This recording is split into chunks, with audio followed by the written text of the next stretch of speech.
Welcome, all my fellow Washington brethren and sisters. I am your man and president, Washington football team fan, Lou. Thank you for joining me here on the Washington Football Report. So, day 3 of the draft in the books. Had a chance to digest the entire draft. Went down and watched every single one of these prospects. I already had knocked out about 3 or 4 of them prior to the selections.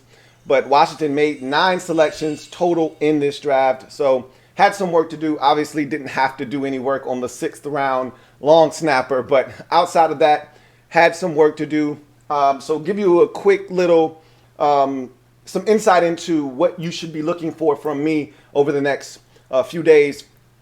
You're going to get this breakdown here of day number 3 and react to what Ron and Martin Mayhew had to say about day 3 of the draft and the draft as a whole. So we're going to talk about that today.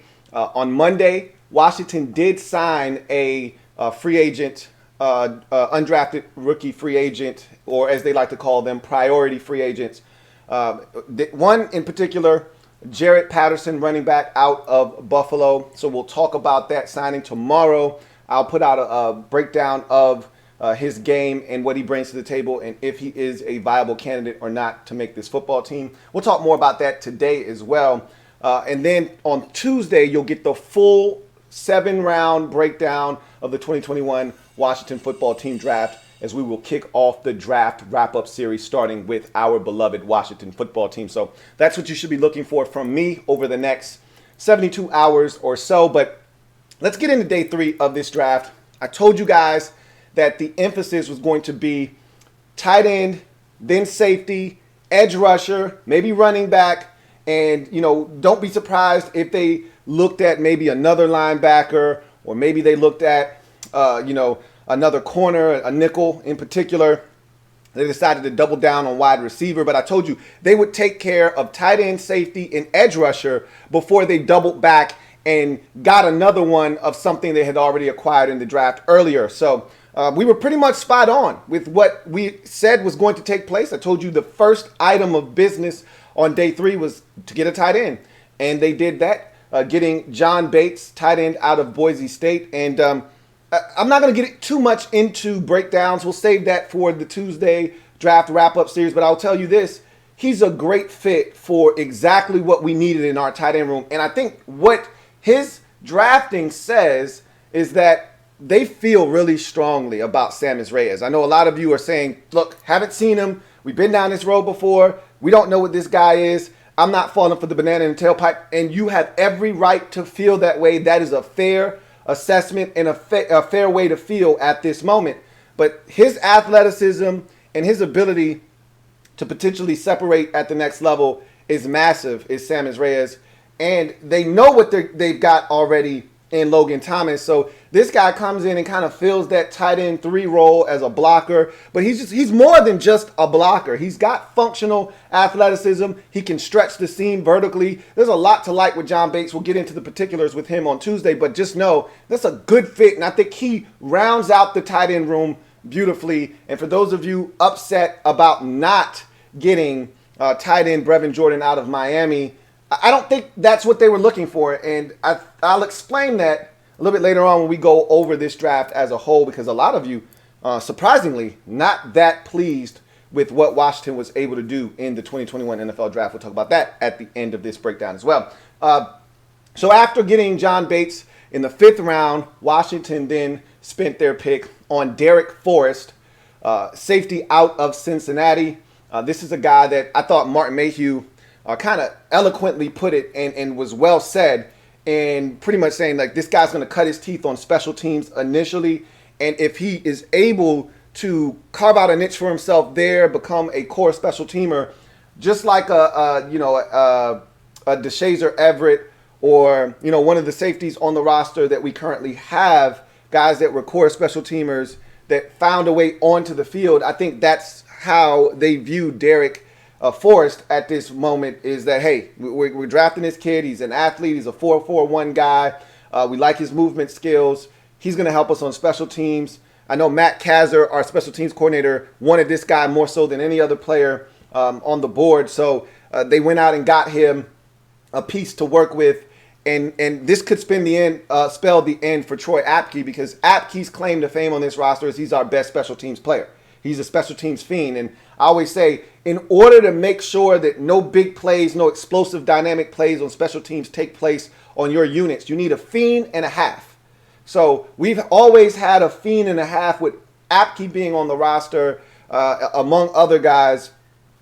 Cam Sims is another, at least a half a fiend. We've always had a fiend and a half on the roster. So if you take Apke off, you better be able to replace him with someone that's going to be able to come on and give you that fiend back on special teams. I think they may have found their new fiend on special teams in Darrick Forrest. So I like the pick. I think he is a work in progress as a defender. At the safety position, there are a lot of things to like. There are a lot of things you should be alarmed by. And we'll talk about that on Tuesday as well. But I like the fit and I like the player. And I think that was a solid pick for what Washington needed as well. Because I told you, I didn't have a real safety problem. I just wanted to add more depth to the position. But we got a ton of safeties. That safety room is loaded now with the addition of Darrick Forrest. And that's one of my overarching themes with this draft. We'll talk about that at the end.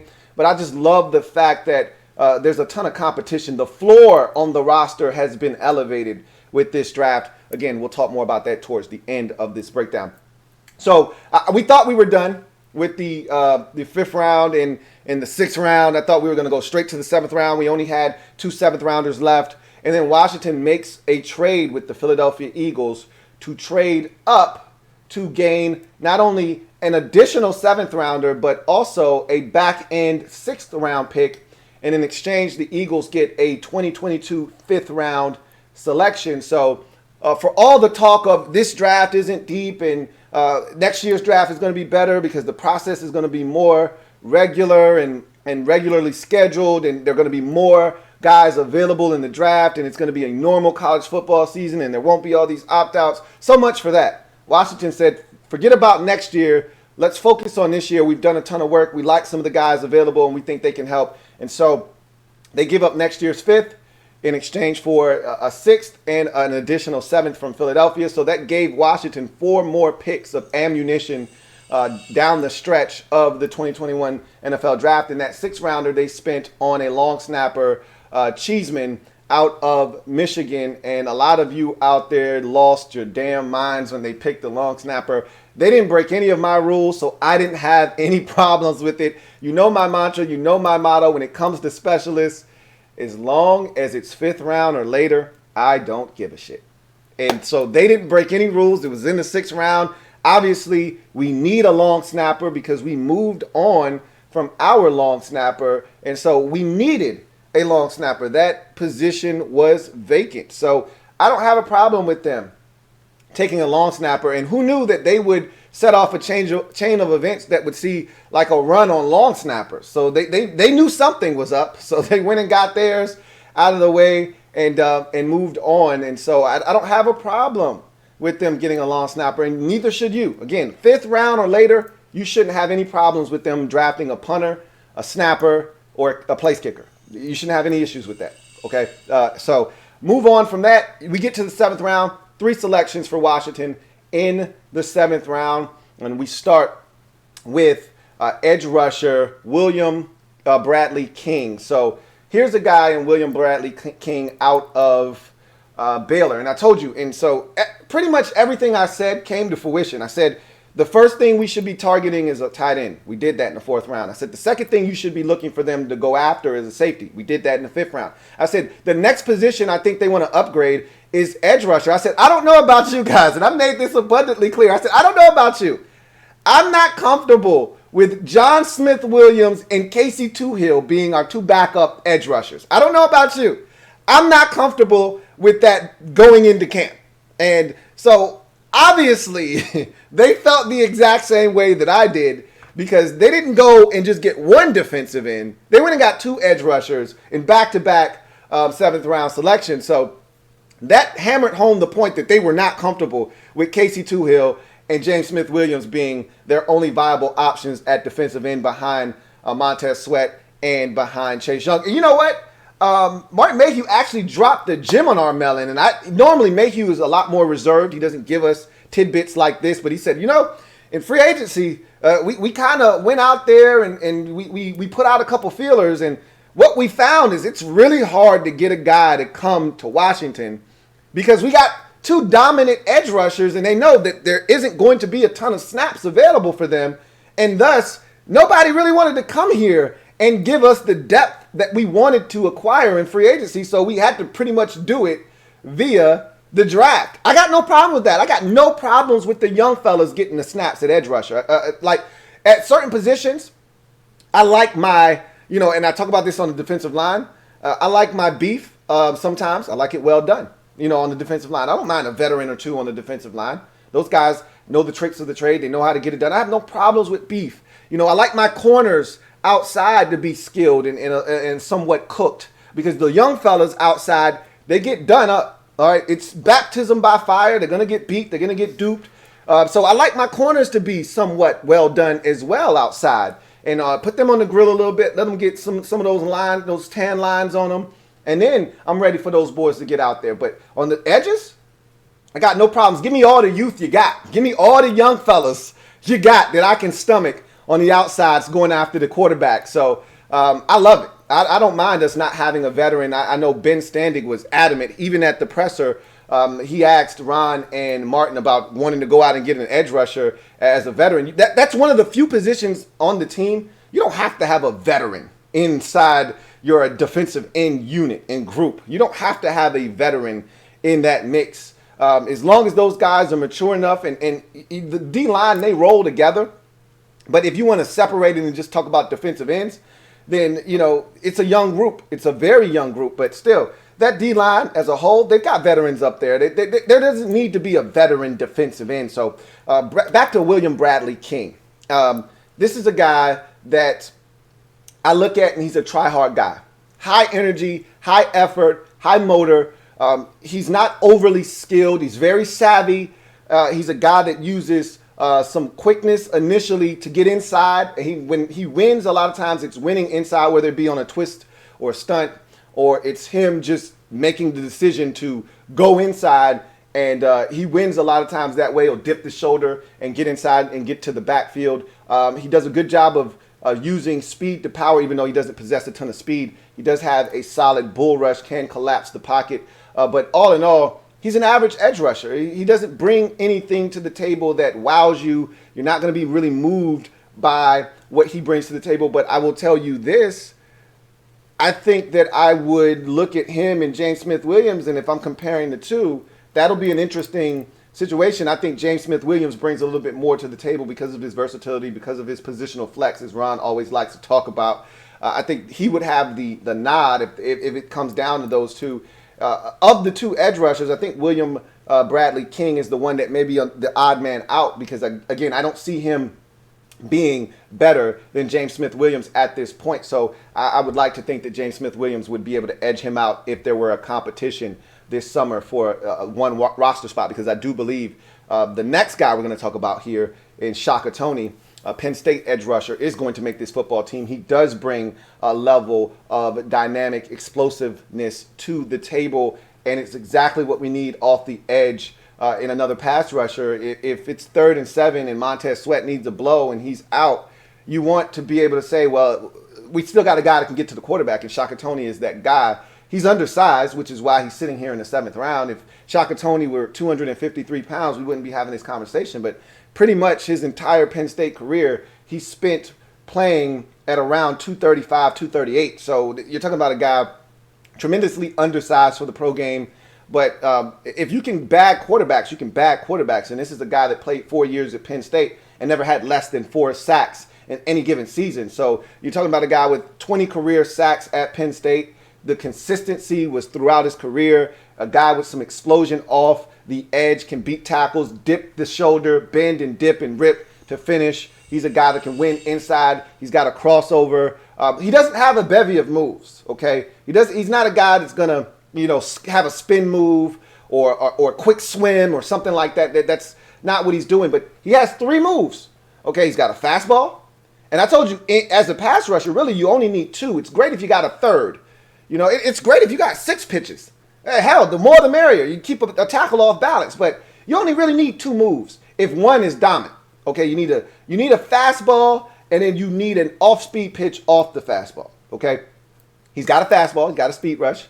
All right, dip, rip, finish, turn the corner. All right, then he turns around off of that speed and he goes crossover. Okay, so then he hard outside, back inside. Quickly, tackle opens up his hips, fearing the speed. He gets inside, and then he's got STP, speed to power, where he can actually bull rush. And despite having a slender frame, he's a guy that actually can turn that speed into power because you're looking speed. And so your body isn't looking to rock up, all right, to anchor down. You're looking to try to get outside to make sure this guy doesn't turn the corner on you. And all of a sudden, here comes this jolt of energy coming into your chest, and you're not ready for it. And so you all of a sudden find yourself on skates. So he can give you those 3 things.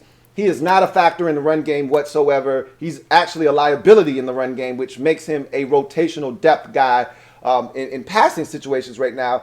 He did put on a little bit of weight. So he's over 240 pounds now, checked in at 242, 243, something like that. But if he could somehow find his way to 250 and still have that quickness and athleticism, that'll give him a chance to be better and stouter against the run. But in 4 years at Penn State, he didn't put on a ton of weight. So I don't see that really taking place at this point. But anyway, Shaka Toney's a guy I fully expect to make this football team. Really like the skill set that he brings to the table. And they went heavy on defensive ends. I told you that they weren't satisfied at that position. And so 2 more defensive ends in the mix for Washington. And then they wrapped up the draft by getting another wide receiver, this time BYU wide receiver Dax Milne, to wrap up their draft. This is a guy that we watched a ton of because if you watched Zach Wilson, it's impossible for you to have not run into Dax Milne this season. Now, he is a one-hit wonder. If you look at his first 2 years at BYU at Brigham Young, there wasn't a ton of production. There wasn't a lot of noise being made by Dax Milne. And all of a sudden, as Zach Wilson had this meteoric rise, so did Dax Milne. Or Zach Wilson had that meteoric rise, so did Dax Milne. His numbers shot up through the roof, had a massive year, parlayed that into an entry into the NFL draft as a 7th-round pick. And Ron said at the post-draft presser, look, we view this guy as a slot. That's what he is in this league. And he said we view him as a slot to come in here and compete. And we got Adam Humphries. He'll learn from him. And remember, Adam Humphries is a 1-year deal. Now, if Adam Humphries comes in here and tears it up, he could be back next year for all intents and purposes. But the thought process is he's here. He's going to run with the baton in 2021. And in 2022, he's going to hand that thing to Dax Milne, and he's going to take over as our slot receiver moving forward. So that's the hope. We'll see. But the bigger picture for me with the Dax Milne selection is this. Dax Milne added to the fact that we took Diami Brown in the 3rd round adds so much competition to this wide receiver room. What was once a bare cupboard last year. I mean, there was nothing at receiver other than Terry last year. You guys tried to get excited about Isaiah Wright, and you tried to get excited about Cam Sims, and all of that stuff was cool. And I told you guys, this shit is not enough, okay? It was not enough. I thought at times those guys played well, but they were inconsistent as hell, and they were very frustrating. And we just didn't have enough juice. We didn't have enough juice, and we kept trying to convince ourselves that, hey, this guy isn't bad, and this guy isn't that bad, and we can do this, and this guy is functional. And no, we shouldn't be settling for Cam Sims, Isaiah Wright, and the likes of those guys, and you know, Dontrell Inman. Those aren't the guys that should be helping Terry McLaurin take this offense to new heights. They recognize that. And you weren't going to change everything overnight. Ron got here last year. He wasn't going to be able to revamp this roster in one offseason. So it was going to take time. But boy, did he revamp the wide receiver position. There are 3 or 4 guys that were here last year that are not going to be here in the wide receiver room in 2021. And I couldn't be more elated by making that statement. So we talked about 4 guys being locks. Now 5 guys are locks to make this roster, okay? Obviously, Terry McLaurin and Curtis Samuel, never, ever trust a man with 2 first names. Those guys are locks. Adam Humphries is a lock. They signed him. He's going to be here. Barring any kind of catastrophe with any of these guys, all 3 of them are locks. AGG is a lock. They drafted him last year in the 4th round. They want to see if they can get a return on their investment. He's not going anywhere. Diami Brown isn't going anywhere. That's 5 receivers that are going to make this football team. So now you're looking around and you're saying, are they going to keep 6? I think they're going to keep 6. All right. So now you're looking at 3 receivers essentially for 1 spot. Kelvin Harmon, Cam Sims, Dax Milne. So all of a sudden you go from, okay, I think we can find 6 guys to, hey, we got a competition for that 6th spot to now, hey, we got 3 dudes vying for 1 spot. The floor on this roster at multiple positions, safety included, has risen. You know, the floor at the tackle position by adding a Samuel Cosme has risen. The floor on this roster overall has risen. We have gone from one of the bottom tier offensive football teams in terms of talent to now right in the middle of the pack. We are right where we should be with everyone else. We can compete. We're no longer a bottom feeder offensive football team from a talent perspective. So you should feel really good about what Washington has done in this draft. And I want to talk about what Ron and Martin Mayhew said here in a second, but I want to address some of the negativity towards this year's draft. Some of you were disappointed about the picks. I had somebody hit me up on my line, somebody that I love. He was like, man, I'm not really feeling this draft. He was talking about other teams in the division and how well they were doing in the draft. And I'm saying, I don't really feel like this draft has been disappointing. And that was prior to day 3. I think it was maybe the first pick after the John Bates pick, maybe after the Derek Forrest pick. I received a text message and I'm like, this draft is fine. Like, this is the problem with a lot of you out there, because I told you this is what happens during the draft season. You get fixated on a few names, and if the team doesn't draft 1 or 2 of those names that you really have become fixated on, you're upset. Especially if that guy's available at the time of one of the selections and they go in a different direction. You get pissed off. I'll give you an example. A lot of you wanted JOK. They took Jamin Davis, so that pissed you off. Okay, Jamin Davis was widely regarded as a first-round talent and a guy that has tremendous upside through the roof. A lot of you simply didn't watch him. You didn't know him. You knew JOK. That's the guy you wanted, and you didn't like the pick. That's fine. I'm not going to try to convince you otherwise. Actions speak louder than words. You'll see it when they get on the field. However, you move forward, okay? So maybe you wanted something more juicy, something more delicious you could sink your teeth into in the 2nd round, and Samuel Cosme wasn't that for you. It's a necessary evil, people. We needed to upgrade the tackle position, and they did that. I don't have a problem with it. Neither should you. But go to the 3rd round, okay? I didn't like the Benjamin St. Juste pick, so that may have impacted some of you.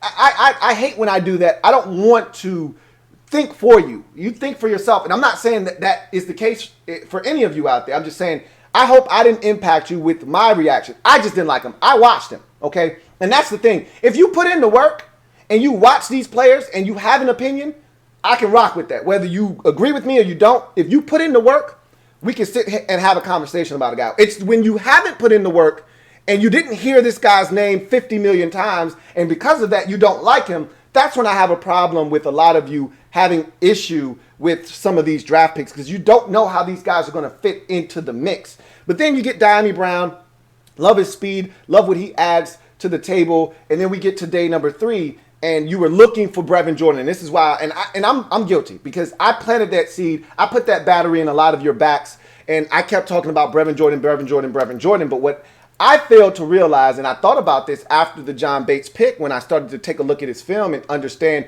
what they were trying to do. And even Martin Mayhew said this, and I had already thought this after watching him on tape, but then listening to Martin Mayhew talk, he said he completes our tight end room, you know. And he didn't go into specifics, but I knew exactly what he was saying. Hey, we got Logan Thomas here. He is the substance, okay? He's the substance in the room. We know that this guy is capable of 80 balls for 927 yards. He damn near did that last year. So he's the substance in the room. The flash is Samus Reyes. He's the high-level, high-end athlete. You know, height, weight, speed specimen. So he's an unknown commodity, but he's the flash. He's the sizzle. And then you needed a guy that was going to come in and just block and do all the dirty work and tie up all the loose ends. And that's John Bates. That wasn't going to be That wasn't going to be the Miami tight end, okay, Brevin Jordan. He wasn't going to come in and tie in loose ends. He's more like Sammis Reyes, except he's not 6'6", or 6'5", or 6'6". He's 6'2", 6'3", probably more so 6'2". All right, he's not 265 pounds. He's 245, and he's not running, well, he's in the same speed range, but he's not the blocker either. And he's not a blocker either. So he wouldn't have completed the room. He would have been a smaller duplicate of Sammis Reyes. So they were looking for a guy to come in and be a viable tight end 3 option, and that's what they got in John Bates. And we needed that. We went from having just one tight end to now 3 potential tight end options. And I like John Bates a lot. We'll talk about him more on Tuesday. So then you get to the 5th round, and Darrick Forrest. I think a lot of you were okay with this pick because he's physical, he's fast, he's got athleticism, but he's got holes in his game, okay? If anybody you should be disappointed in, I'm not saying you should be disappointed in that pick, but if you're okay with that pick, cool, but you shouldn't be killing the John Bates pick or the Cheeseman pick in the 6th round and loving this pick because this guy's probably only going to help us on special teams initially. Either way, that's a solid pick, more depth, a guy that's going to elevate. I would take him over Troy Apke in a heartbeat, and that's essentially what they're doing is they're swapping out Apke for Darrick Forrest, okay? And in a pinch, if Forrest has to go in the game, I feel more confident in his ability to not F it up, even though he's shown the ability to be just like Troy Apke in that sense. I feel more confident in his ability to go in there and at least have a chance to make a play than that of Troy Apke. Anyway, I digress. You get to the 6th round, long snapper. Some of you were bummed about that. Okay, it's a long snapper. I get it. You don't want to draft the long snapper. Why not get one of those after the draft as a UDFA? Because it doesn't work that way. You see other teams drafting place kickers, punters, and long snappers. Why? Because you got to get your guy when your guy is available. You want to wait and try to be passive until after the draft, and your guy's now been drafted. We needed a long snapper. They got a long snapper. End of the discussion. It's 5th round later. I don't have a problem with it. Then you get to the 7th round. You take a couple of DNs. I don't think anybody really had any big issues with that. You take the receiver. I don't think anybody had any big issues with that. But then I hear people talking about we had a chance to take a quarterback. You got the Wake Forest / Georgia quarterback sitting out there, Jamie Newman. Why didn't we take him? Because he stinks. That's why. You want to know why Jamie Newman didn't get drafted? Because he stinks. I told you guys that Jamie Newman stinks. He played in a terrible offense. He needed 2020. He opted out, and he absolutely took a needle to his balloon, his draft balloon, and he popped it when he decided to opt out. That was his choice, but by no means should he have come into the draft after that. If he knew he wasn't going to play in 2020, he should have took his ass back to school for 2021. Now he goes undrafted, and he's going to get a UDFA invite, but he's never going to have the opportunity he would have had he been given a chance to play at Georgia in front of scouts in a real offense, showed his skills, and maybe got drafted and been given a real opportunity. Now he's going to be seen as an afterthought and maybe bounce around from roster to roster before finally flaming out of this league. He's not good, is what I'm trying to tell you. So for those who we should have got Jamie Newman, go watch the film, okay? Don't just talk about a name. Go watch that name and then come back and tell me why he should be here. Okay, so for those of you wanting a quarterback, I already told you guys as clear as I could possibly say it to you, all right? We weren't taking a quarterback in this draft, especially if it wasn't one in the 1st round. And if you want me to be brutally honest with you, we're going to keep it $150 because that's what we do here on the Louie T Network. Only 2 quarterbacks I was willing to trade up for were the ones that were going to go 1 and 2. I didn't want Justin Fields. I didn't want Trey Lance. I didn't want Mac Jones. I didn't want Davis Mills. I didn't want Kyle Trask. I didn't want anybody else other than the first 2 quarterbacks in this draft. After that, everybody else to me has high boom or bust ability. So I'm good, okay? I was willing to pass on every single quarterback at this point, other than the top 2, and those guys were going to be drafted 1 and 2. We weren't going to have an option to go and get either one of them. So for those of you singing that song, Washington should have gone and gotten Justin Fields, that's fair. Anybody that thinks Washington had a chance, because they did, he got to a number 11, and the Bears went up and got him. They had a chance. They didn't want to go up and get him. I don't blame them. Okay, I don't blame them. So I think this is a really quality draft. I think somebody, my man JP sent me a message saying Mel Kiper rated this draft a B, but questions Washington's decision to not go up and get a quarterback. That's fair. That's a fair assessment of this draft. If you were in the camp of go get a quarterback, they had a chance to do that. They didn't do it. I agree with them not going and getting a quarterback. So I side with Rivera and Martin Mayhew and Marty Herney and company in deciding let's just follow the board. Let's just go with the board and let's get more good football players, add them to the mix, and let's try to get this roster to where we need it to be. So in case we get an opportunity to get an Aaron Rodgers or some veteran next offseason, or in case we got a chance to trade up and get a quarterback that we view to be the future of this franchise, we could just hit the ground running. There's no steps backwards. The roster is set. This guy's going to be in a position set up to succeed. That's what you want. And that's what we're trying to build. So have no problems doing what they did. And I like this draft because, again, it's cultivating competition and it's elevating the level of play and talent on a roster that was somewhat void of that, especially on the offensive side of the football. And so Martin Mayhew and Ron Rivera were very candid about this draft. They said, look, we had a chance to add a lot of good football players. We had needs that we wanted to fill. We were able to fill those needs. I told you guys that tight end, safety, and edge rusher were going to be needs. And I said, don't forget about running back. I said, I don't think that running back is something that you consider until the 7th round. But I said, I wouldn't be shocked if they go UDFA for a running back. But they're going to add a young running back. I told you that, okay? I told you I wouldn't go. This draft wasn't deep at running back. You don't need to add a running back in the 4th or the 5th round. I said the 7th round is perfect. But if you don't get a running back that you like, or there are other players that fit a need that are better players in your estimation, you get a UDFA. And that's what they did with Jaret Patterson, a guy that I really liked coming out of Buffalo. So I'm going to give you a breakdown of him on Monday. But again, this is a draft that I thought was well crafted and executed by Washington. They came back up and got more picks because they saw more available players that they thought could help this football team. Every single need that I had for this team in the offseason, going into the offseason, wide receiver number 2. Well, hell, they went and got wide receiver number 2, 3, 4, and 5. Okay, so we're not hurting at that position anymore.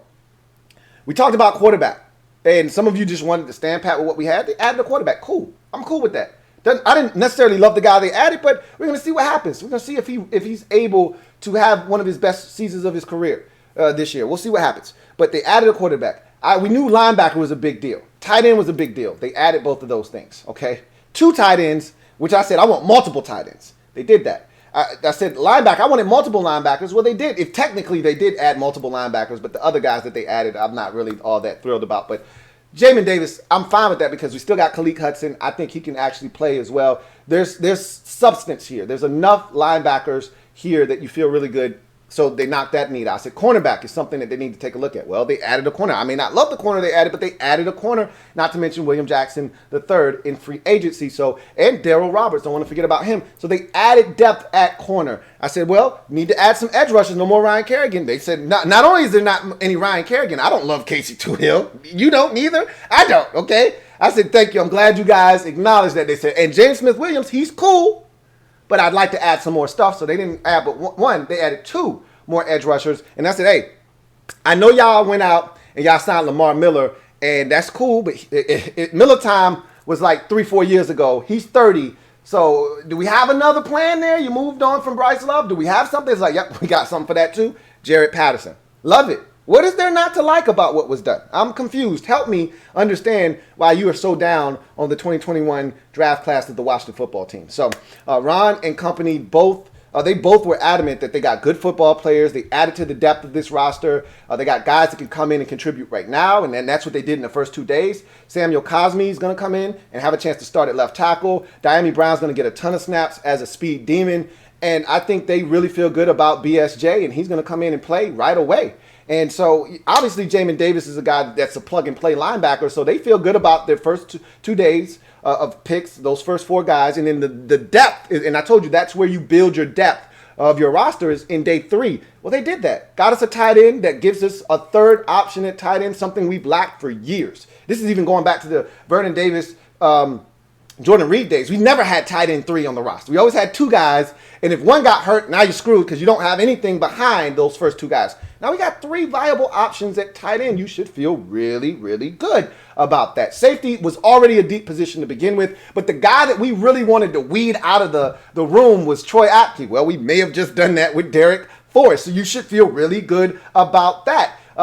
You go to the edge rushing position. I've talked about needing to upgrade it because Casey Toohill, and I can't say this enough, and I've already said it 15 times, I feel like a broken record at this point. But Casey Toohill and James Smith-Williams aren't enough. So they go out and get 2 guys in William Bradley King and Shaka Toney. You should feel good about that. And then Dax Milne, I thought that was overkill, but I love it. All right, just because it's a position of strength doesn't mean you don't need to add to it. So they added more receiver help because it was so bad last year. They said, you know what? We thought it was so nice what we did in the 3rd round, we're going to go ahead and do it twice. And they added another receiver. So they said, look, we saw depth in this draft. We saw guys that were still available that we really liked. So we went out and we got them.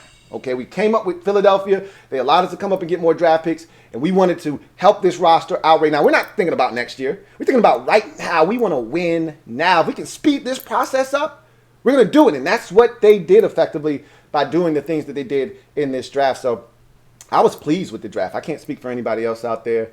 They seemed excited. I was excited after watching the tape on these guys. I feel good, and I think they're good fits for this team. So let me know what you guys think about this draft. The preliminary thoughts that I've been receiving from everybody have been that of disappointment. And if you're disappointed, I'm not looking to change your mind. I just want to know why. I just want to hear from you as to why you're disappointed. I think this is a really good draft. I feel really good about it.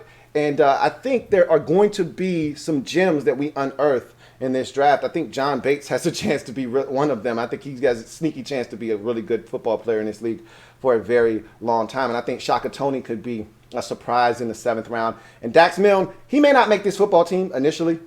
He may be a practice squad guy, but I think he's going to learn a lot in year 1. And I wouldn't be shocked if in year 2 this guy jumps on to the roster and ends up making some noise. So there's a lot of intrigue with what Washington was able to do.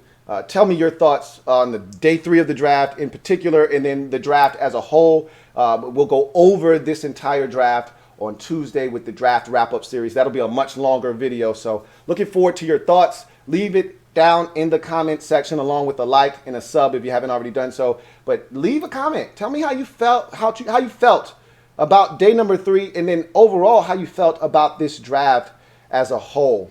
I give you my thoughts, now I want yours. So with that said, I am a Washington fan, etched in burgundy and gold. My Washington spirit will never die. Washington spirit will never fold until we meet again. Hail to our beloved Washington football team. The draft went pretty much the way I thought it was going to go. They tackled all the positions of need that we thought they were going to tackle, and really in the order that we thought they were going to tackle them. So I'm pretty pleased. What says you? With that said, I'm your man, Louie T. Going to allow you to enjoy the rest of your Sunday afternoon. Take care, and remember, get off the bench, get in the game, and get you a Ron Plan t-shirt. Ron's playing. Some of y'all are really kind of flaky, man. One day your Ron's playing. He doesn't do something you don't like. He does something you don't like, and get rid of Ron. I don't trust in Ron. Stop being so damn flaky and just trust in the process. Ron's playing. Until next time, I'm your man, Louie T, signing off. You guys, take care. Have a good one.